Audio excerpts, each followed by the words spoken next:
The theme for this retreat, pravachans, that I have chosen is a song, a chanting written by Kripaluji Maharaj. Jo Piya Ruchi Maha Ruchi Rakhey, prem ras soi chakhe re.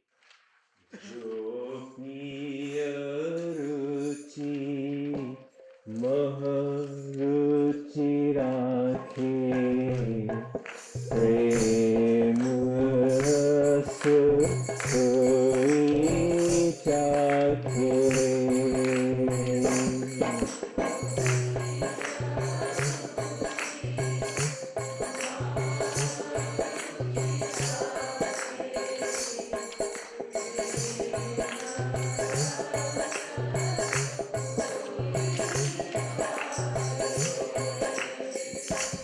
Jo Piya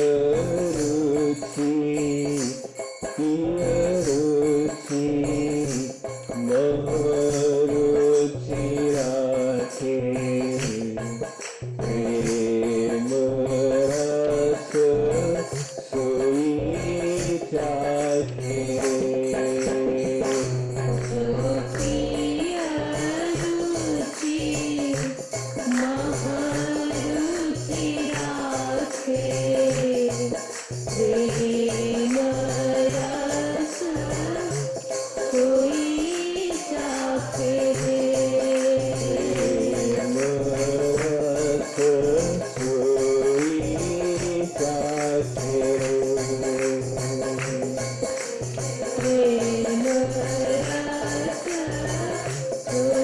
chakhe re.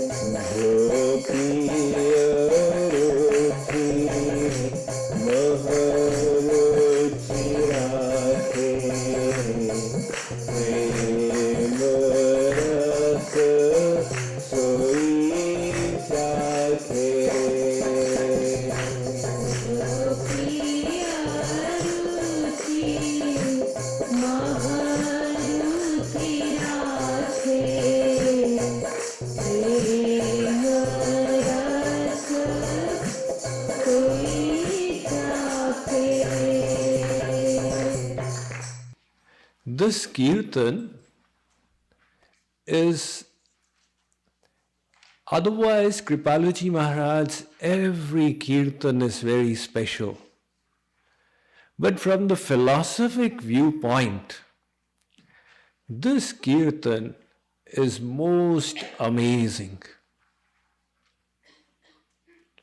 The sage Narad has described the tattva of bhakti in 84 sutras in his scripture called Narad Bhakti Darshan.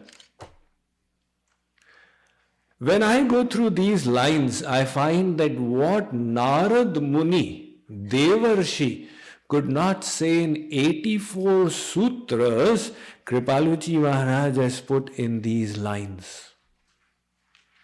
If we understand these lines on the topic of divine love, there is nothing that remains to be understood. He is explaining to us here how to get prem ras, the bliss. You may have noticed that this word ras figures again and again in Maharajji's writings. His primary philosophy book is Prem Ras Siddhant. His primary Kirtan book is Prem Ras Madhura.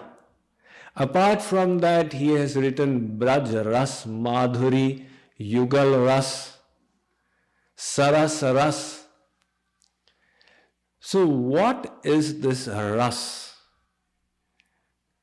To relish bliss, that is ras. It is the essence of happiness.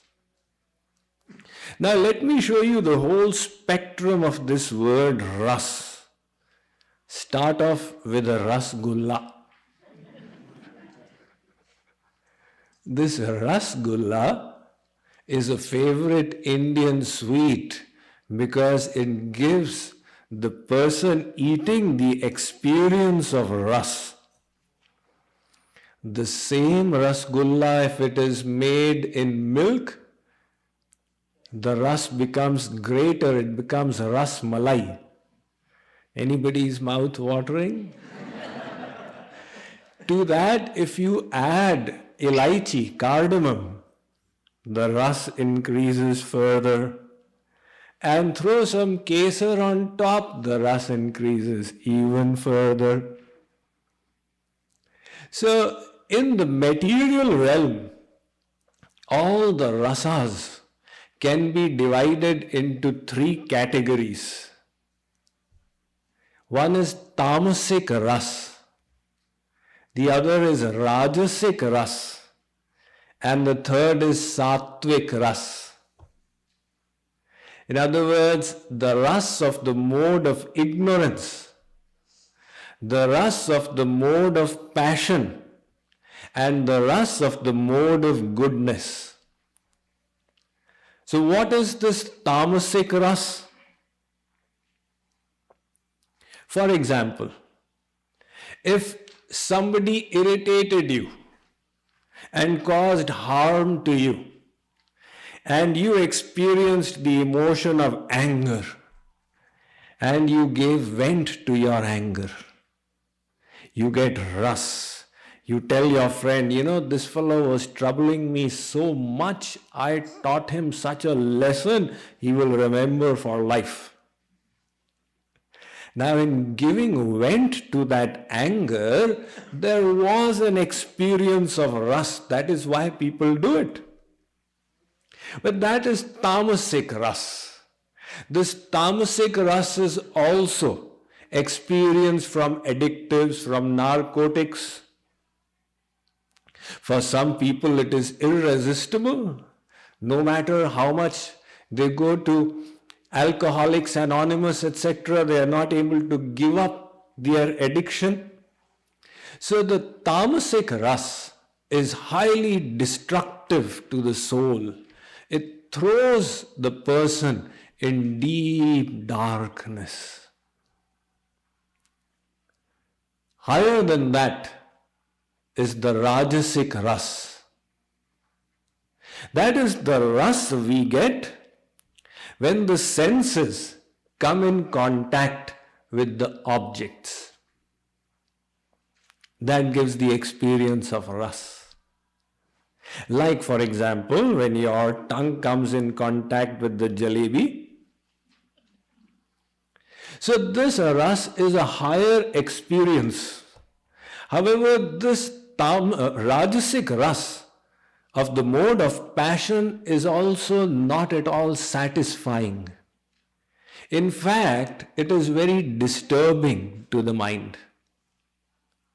Because first of all, one creates a desire with the senses.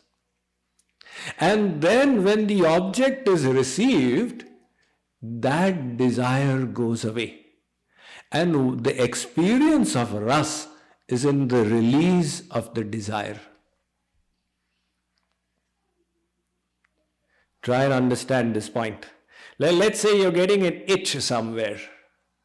Now it's a pain. It's irritating. You scratch it. What a relief. So what you did was you released the pain. And then it is not a solution because that itch is going to come back. Then again you scratch it. Then again it comes back. Again you scratch it. So this is the rajasic ras that you get by enjoying the objects of the world. The mode of passion. Higher than that is the sattvic ras, from the mode of goodness, when the mind becomes peaceful, calm, serene. The sattvic ras is experienced in serving others, in acquiring knowledge, in practicing compassion, goodness, kindness. This is elevating to the soul, but not yet liberating. That sattvic ras is much higher than the rajasic and tamasic rasas. However, even the sattvic ras cannot satisfy the soul, because the soul is divine and the soul is looking for its divine experience. That is the ras of God. The speciality of the divine ras is, firstly, it is infinite in extent. Secondly, once received, it will always remain. Unlike the hangover that one gets after drinking at night, the next morning there's a hangover. But the divine ras, tad Vishnu paramam padam sada pashyanti suraya. That ras, once we get, we will get it forever. After that, there will never be any discontentment. But even in the divine realm, there are many categories, many varieties. There is the bliss of the formless aspect of God, of the Nirakar Brahma. That is called Brahmanand. It is so amazing that great kings, they rejected their kingdom like a piece of straw, renounced their whole family, everything, and sat in the forest to experience Brahmanand. However, even beyond that is the bliss of the personal form of God. That is infinite times the bliss of the formless. That is why the Saint Tulsidas says, is soi sukha lavalesh bar ik jin sapnehu laheu te nahi ganahi khages brahma sukha sajjan sumati. He says that if a person experiences one drop of the bliss of the personal form of God, Prem Ras, he will get detached from Brahmanand. What to speak of Rasgullanand? And the Bhagavatam gives us examples of such jnanis who were situated at that platform where they were relishing the bliss of Brahmanand. And yet when they had the experience of Premanand, they naturally got detached and attracted to the personal form. Like I was very amused by a remark passed by Dr. Das. Somebody talked saying that so-and-so is an Arya Samaji. You know, in the Arya Samaj, they worship the personal, the formless aspect of God. So he said, yes, even Shukadev Paramhans was an Arya Samaji before he heard the Bhagavatam. He was worshipping the formless aspect of God, but when he was told that verse of the beauty of the personal divine form of Sri Krishna, there was no question of going back. Just like if somebody is eating gur for those who have not come from India is very crude form of molasses. So if somebody is relishing the bliss of gur and you place a hot gulab jamun in front of him, see how quickly the detachment takes place from gur. So that is what happened to Shukadev Paramahans. In that divine love bliss, there are other categories that will be described further. But Kripaluji Maharaj here is talking about that Prem Ras, the highest ras. Shri Krishna is the biggest rasik. He is called Rasik Shiromani. And he is considered rasik in two ways. Rasayate iti rasaha, rasyate iti rasaha. Just like Radhaji. We are now in the Raseshwari Radharani temple. So Radhaji, this word Radha has two meanings. She who worships Krishna, the number one worshipper of Krishna is Radha. And she who is worshipped by Krishna, Krishnena aradhyate iti Radha. Similarly, Krishna is a Rasik Shiromani in two ways. He grants ras to the devotees and he experiences ras himself. In both ways he is rasik. He experiences ras from his devotees. But if you become a little philosophic, you will wonder, why does God need ras from us, puny, insignificant souls? He is called Atmaram.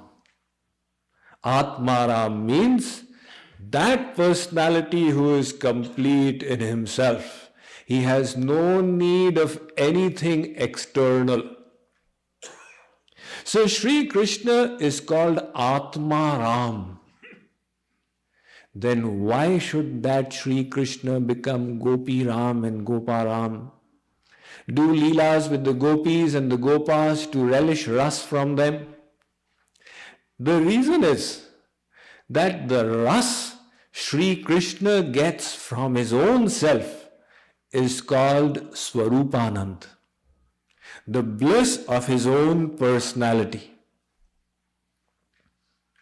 And the bliss that he grants to his devotees who engage in his devotion is called Swarup Shaktianand. The bliss of his Swarup Shakti, his Yogamaya power. So himself he experiences Swarupanand. To his devotees he grants Swarup Shaktianand. That Swarup Shaktianand is sweeter than his own bliss. So he grants his devotees a higher level of bliss, and then he sits inside the devotee and relishes that bliss from within the devotee. So the bliss that he gets from his devotees is higher than his own bliss. And that is why he becomes a slave of his devotees. We hear such things. Aham bhakta paradhino hyasvatantra ivadvija. Sri Krishna says in the Bhagavatam, I am not independent. I am a slave of my devotees. Why is Sri Krishna enslaved by his devotees? Why is a child enslaved by the television? Because he is getting very high bliss from there. Sri Krishna is enslaved by his devotees because he is experiencing the Swarup Shaktianand from them. And that is why we hear these amazing pastimes when he descends in this world. He displays how he dances to the tune of his devotees. So Kripaluji Maharaj says, Albelo hamaro yaar prem ke bandhan mein. Albela means strange. Where there is no love, his rule is different. Where there is love, his rule is different. So Nahi jaat samadhin yogin jai, nachat ta the, ब्रजनारिन की तार प्रेम के बंधन में. Big yogis spent ages sitting in the Himalayas in samadhi that they should get a glimpse of the light of God. And he doesn't care to enter their samadhi to give them his darshan. And that same God is dancing. The gopis say, Shri Krishna, dance. We will give you chach. You know what is chach? All the Gujaratis will tell you. You take out the butter from the yogurt and what you get is chach. So the gopi says, I'll give you chach, dance. And Shri Krishna is dancing. That Lord whose Maya, material energy, makes us all dance, he is being made to dance by the gopis. That is the power of his love. So this ras, divine love, bliss, prema, ras, is the ultimate, the highest thing that the soul can ever hope to achieve or attain. There is nothing higher. So some people are by nature ambitious. Some are easygoing. Some are ambitious. You know, in school I have to be the highest. In sports I have to be the first. In business I have to be the richest. So what is your ambition? To go ahead of Bill Gates? That's puny. What is the ambition? To get a riddhi, siddhi, mystic powers? That's puny. If we wish to be ambitious, why not be ambitious for the ultimate thing?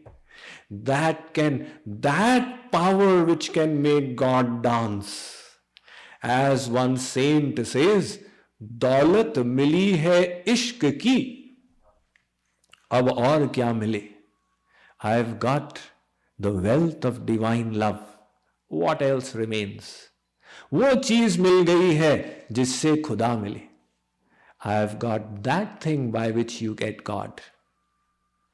But this divine love, God does not give it easily. It's the last thing he gives. The sage Narad in his Bhakti Darshan, he says, Prakashyate kwapi patre. Very rarely, once in a while, some fortunate soul is given divine love. Tulsidas ji says, Kahu kahu vrishti sharadi thori ko ik pav bhagati kahu mori. For example, in the month of Kartik, that is October, November, it doesn't rain in India. In USA, you don't have concrete monsoon seasons. Coming from India, I ask, what is your monsoon season? Swamiji, it can come any time. But in India, we have very concrete. This is the summer, this is the monsoon, and this is the winter. And the month of Kartik is after the monsoon. So the general rule is that nowhere in India rain falls in the month of Kartik. By chance, as an exception, it may fall somewhere. Like somebody said, Swamiji, have you heard? It's raining in Bombay now. I said, really? So in the same way, Tulsidas ji says, this divine love, one out of millions gets it. That is why Lord Ram, when he had asked Kag Bhushundi, what do you want? Kag Bhushundi mangu var ati prasanna mohi jana animadik siddhi apar nidhi moksha sakala sukha khan. Do you want riddhi, siddhi, moksha? Kagbhushundi said, my lord, please, if you wish to make a fool of anyone, don't pick on me. I don't want any of these things. Kagbhushundi, I am giving you such fascinating things. Riddhi, opulences, siddhi, mystic abilities, moksha, liberation. Kagbhushundi said, my lord, avirala bhakti vishuddha tava shruti puran jehi gava jehi khojat yogish muni prabhu prasad ko pav. That divine love which big yogis and munis search for, but one out of millions gets it. I want that divine love. So that divine love we wish to make as the goal of our life. And we will settle for nothing less. How do we get it? First of all, the first condition is to have an intense aspiration to get it.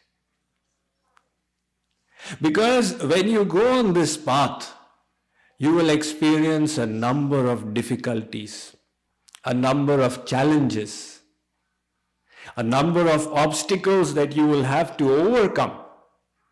And our best guarantee to keep on is an intense aspiration.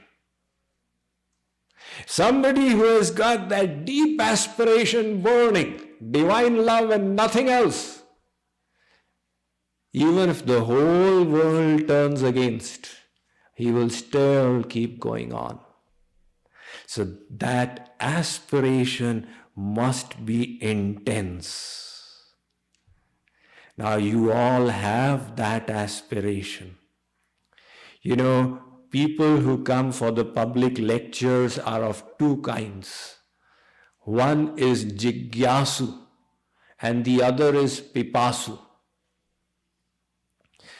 Now the J.K. Yoga devotees who have been hearing the lectures in different cities, they have seen that the people who come, not all of them make it to the retreats. Why? They made it to the discourses. They were all jigyasus. They were curious to know.